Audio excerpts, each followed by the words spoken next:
잠시 저의 20살 때 이야기를 잠깐 나누려고 합니다. 저는 20살이 되던 해에 모 교회에서 청년의 MT를 가게 되었습니다. 청년이 되어서 처음으로 하는 행사였고, MT 즐거운 마음으로 저는 들뜬 마음으로 그곳에 강촌이라는 곳에 함께 청년들과 가게 되었습니다. 숙소에 짐을 다 풀고 다 같이 계곡으로 들어와서 수영도 하고 사진도 찍으면서 즐거운 시간을 보내게 되었습니다. 근데 여러분, 저는 수영을 한 번도 배워본 적이 없습니다. 지금도 물에 있어서 두려움을 갖고 있고 수영을 못하기 때문에 그런 걱정이 있었는데, 그 즐거운 마음으로 다 같이 물에서 놀고 하는 것에 대해서 두려움보다는 함께함에 대해서 기쁜 마음으로 물놀이를 하고 있었습니다. 또한 튜브와 안전장치가 있었기 때문에 두려움보다는 기쁜 마음으로, 즐거운 마음으로, 설레는 마음으로 함께 물놀이를 하고 있었습니다. 그런데 갑자기 그 다 같이 놀던 중에 제가 물에 잠기게 되었습니다. 발이 닿는 곳이라서 안전하다 생각하면서 놀고 있었는데 한순간에 다리가 쑥 빠지게 되어서 제가 순간적으로 물에 몸이 빠지게 되었습니다. 지금 생각해보면 그 물에서 점프를 하거나 숨을 참고 조금 옆으로 이동했으면 제가 안전한 곳으로 몸을 이동할 수 있었는데, 순간적으로 제 모든 얼굴부터 몸이 물에 잠기게 되니까 두려움이 저에게 찾아오게 되었고 저는 허우적거리게 되었습니다.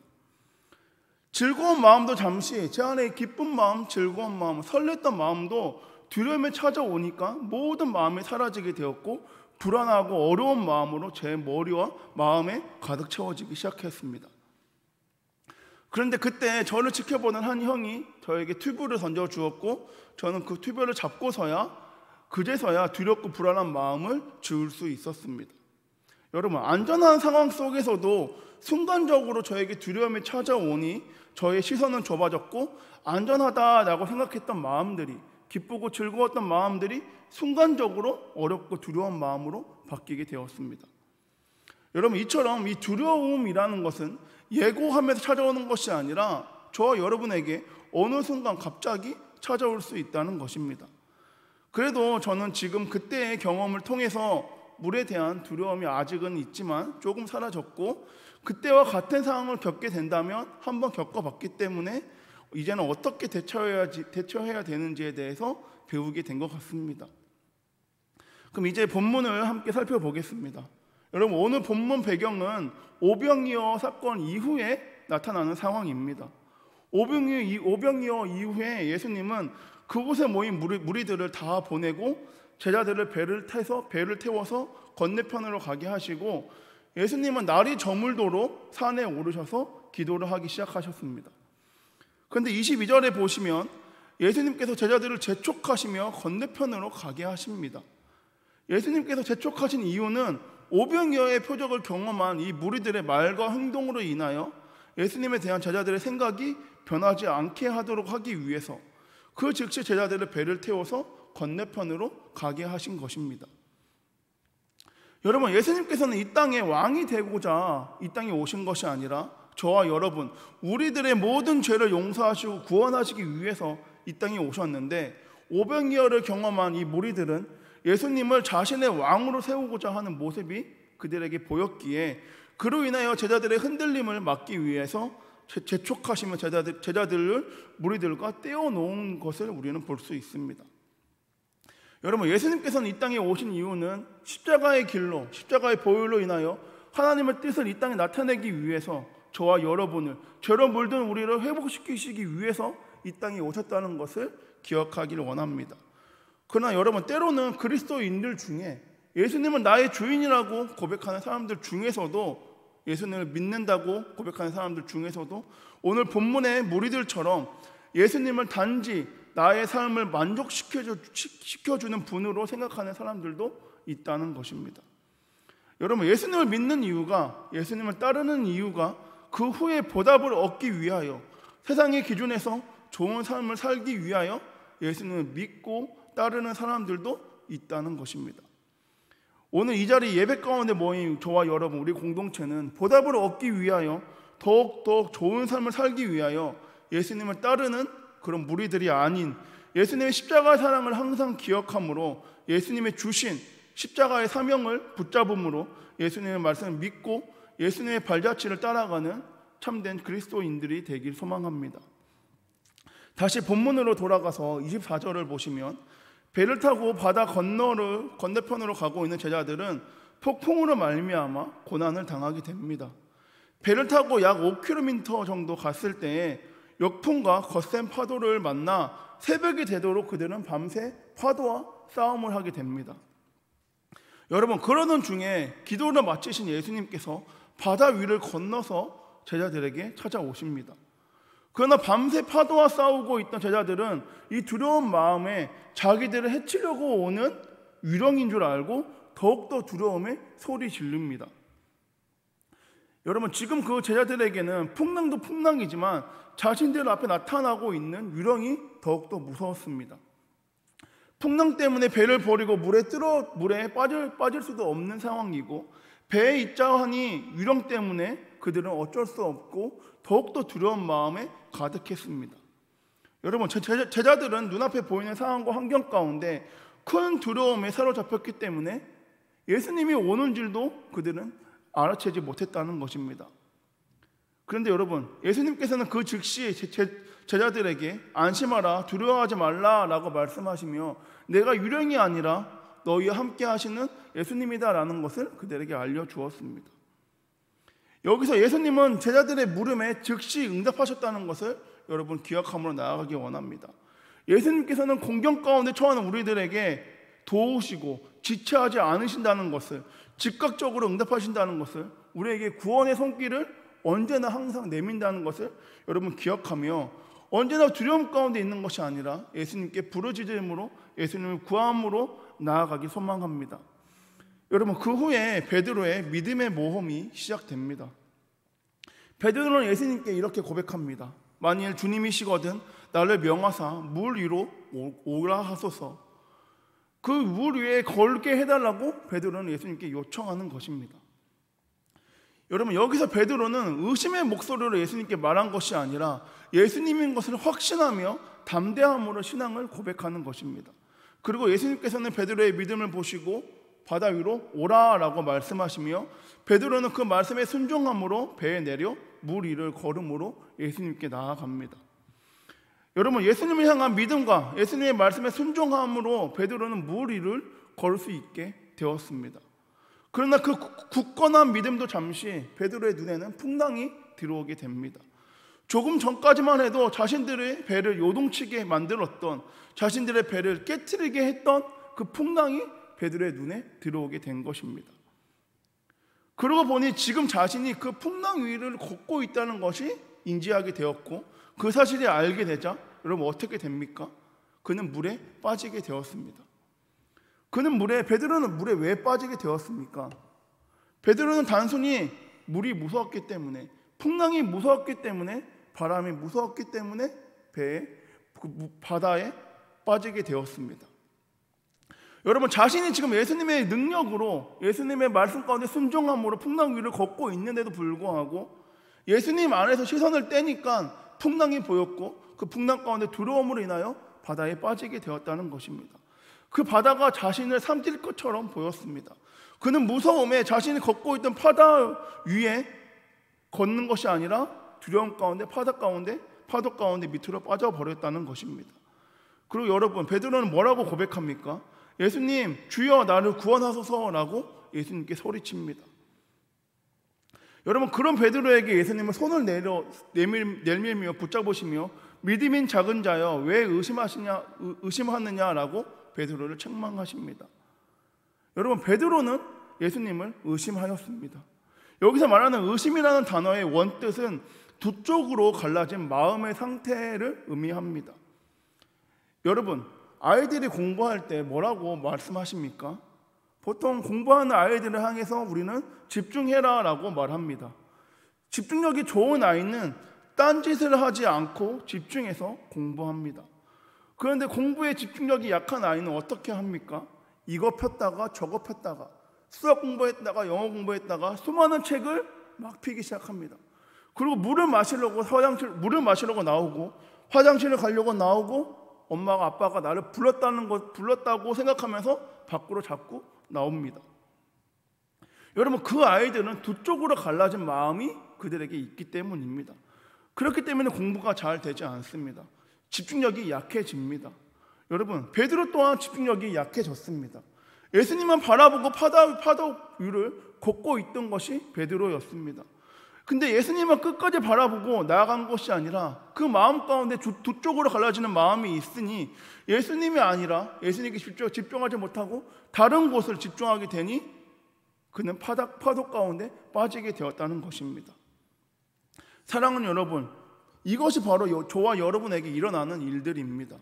우리는 예수님께 집중하기 위해서 노력합니다.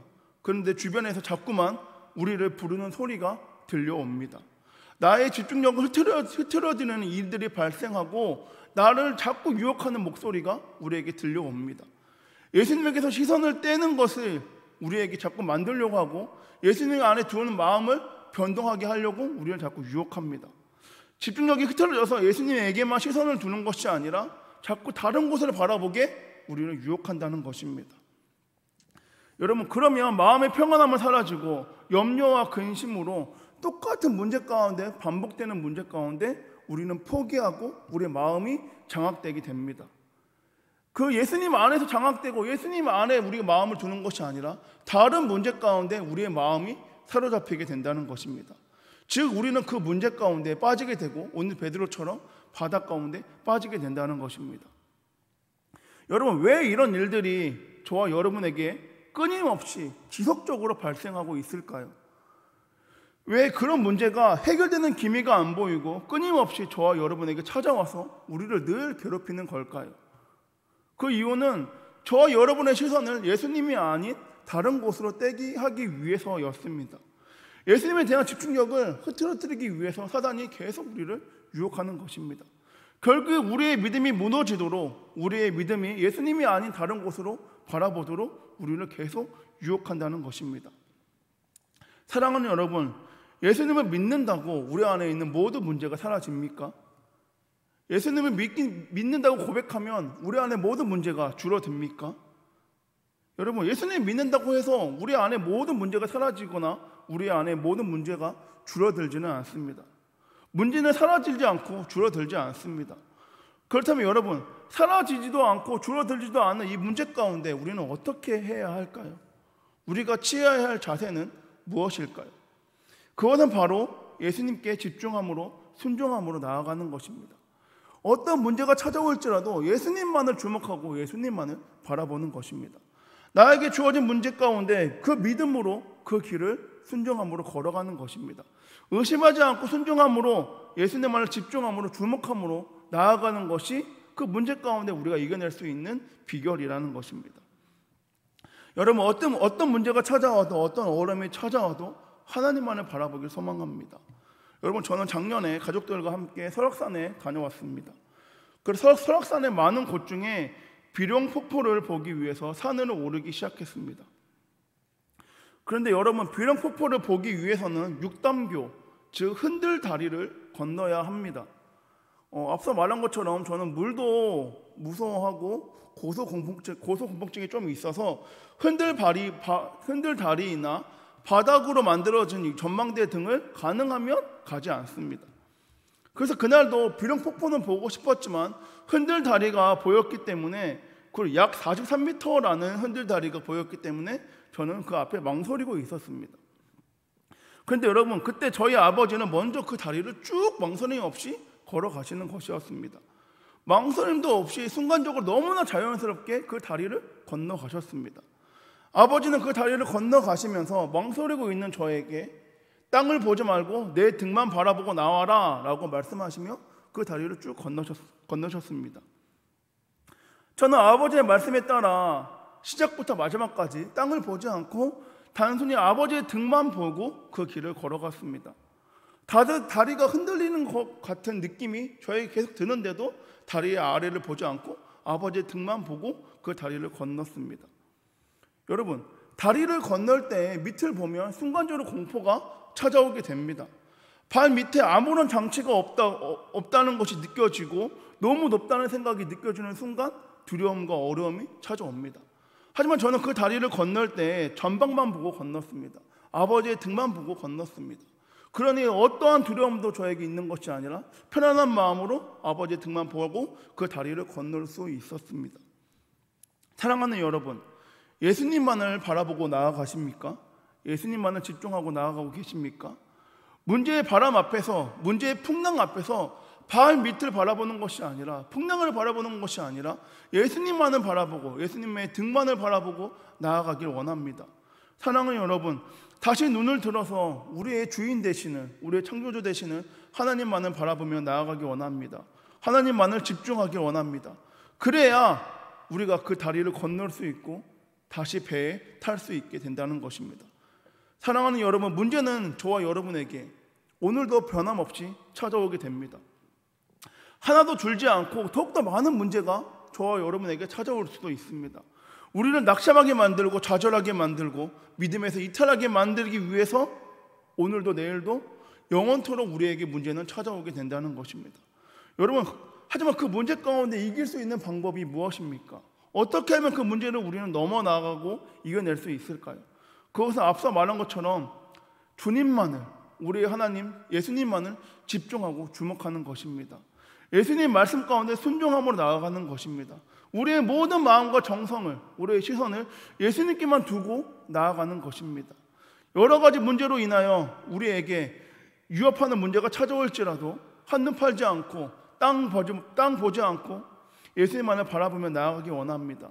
여러분, 우리의 시선을 예수님께만 두고 나아가면 아무리 힘들고 어려운 문제 가운데서도 우리는 이겨낼 수 있습니다. 승리할 수 있습니다. 문제가 찾아오면 찾아올수록 여러분, 이겨내기 위해서는 더욱더 자주 기도하고 더욱더 자주 찬양하고 더욱더 자주 예수님께 고백하고 더 자주 예수님께 나아가면 우리는 문제 가운데 이겨낼 수 있다는 것입니다. 그래야만 우리는 주님의 능력으로 인하여 그 문제를 걸어가고 주님과 함께 평안한 마음으로 배에 다시 돌아올 수 있게 된다는 것입니다. 그 후에 예수님과 함께 배에 오르자 여러분, 그 모든 배가 바람이 잔잔하게 되었습니다. 예수님의 은혜와 그늘 안에서 평안함을 느낄 때에도 두려움은 언제나 저와 여러분에게 찾아올 수 있다는 것입니다. 은혜 가운데 충만해도, 성령 충만해도 저와 여러분에게 문제는 찾아올 수 있다는 것입니다. 바라기는 여러분, 언제나 어디서나 우리의 시선과 마음을 오직 살아계신 예수님에게만, 우리의 창조주이신 하나님에게만, 성령님에게만 두고 나아가길 소망합니다. 마지막으로 믿음의 모험이라는 찬양을 함께 나누며 말씀을 맺으려 합니다. 여러분, 믿음의 모험이라는 찬양의 가사를 보면 이렇습니다. 주의 부르심 따라 나아갑니다. 주의 말씀을 따라 나아갑니다. 나의 삶을 들여 믿음의 모험 떠나리. 오직 주만 바라며 믿음의 길을 가리. 주님 오라 하시니 내가 나아갑니다. 가라 하시니 떠나갑니다. 주의 말씀이 있는 곳 기적이 일어나네. 주가 함께 하시니 내겐 두려움 없네. 여러분, 이 찬양의 작사가는 주님이 부르실 때에 주님의 말씀을 따라 내가 나아갑니다 라고 고백합니다. 주님만을 바라보며 나의 삶을 들여 나아간다고, 주님의 말씀이 있는 곳에 기적이 일어나니 내가 순종하겠다고 그는 고백합니다. 마지막으로 주님과 함께 하시니 내 안에 두려움이 없다라고 그는 고백합니다. 여러분, 설교 첫 부분에 말씀드렸듯이 두려움은 예고하면 찾아오는 것이 아니라 예고 없이 저와 여러분에게 찾아옵니다. 상황과 환경 가운데 평안함을 느낄 때에도, 주님의 은혜 가운데 우리가 충만함을 느낄 때에도, 두렵고 어려움 가운데 우리가 있을 때에도 언제나 예고 없이 우리에게 찾아온다는 것입니다. 여러분, 그때 그런 상황과 환경보다 더욱더 크신 주님을 먼저 바라보길 원합니다. 언제나 어디서나 우리와 함께 하시며 우리를 도우시는 주님을, 어제도 오늘도 내일도 역사하실 주님을 기억하며 모든 상황 가운데 승리하길 원합니다. 또한 주님의 말씀 가운데, 그 기적 가운데 의심하지 않고 담대함으로 감사함으로 나아가길 원합니다. 태초에 천지를 창조하신 하나님을, 십자가의 사랑으로 우리를 구원해 주실 예수님을, 우리와 함께 동행하시는 성령님을 의지함으로 오늘 하루도, 이번 한 주도 승리하는 저와 여러분, 우리 항성 공동체 모두가 되길 소망합니다. 기도하겠습니다. 사랑이 많으신 주님, 감사합니다.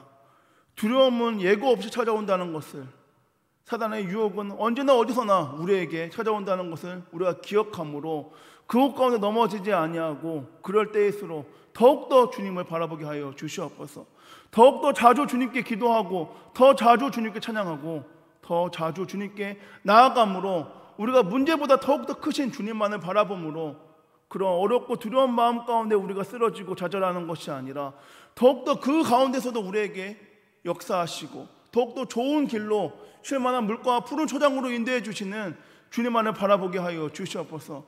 우리의 마음이 두 쪽으로 갈라지는 마음으로 자로나 우로나 치우치는 것이 아니라 주님만을 바라보는 마음으로 한 마음 한 뜻이 되어 주님 말씀 가운데 순종함으로 나아가는 우리 공동체 되게 하여 주시옵소서. 주님 말씀하면 우리가 걸어가리이다, 주님 말씀하시면 우리가 멈추리이다, 이 고백이 입술의 고백으로 끝나는 것이 아니라 우리의 삶을 통하여 주님의 뜻을 이 땅 가운데 이 지역 가운데 나타내게 하여 주시옵소서. 이번 한 주 오늘 하루의 삶을 주님께 맡겨드립니다. 주님 말씀하여 주시옵고 우리가 그 말씀 가운데 응답함으로 나아가는 주님의 참된 제자, 참된 공동체 될 수 있도록 주님 우리의 모든 삶을 주관하여 주시옵소서. 이번에 말씀 살아계신 예수님의 이름으로 기도드립니다.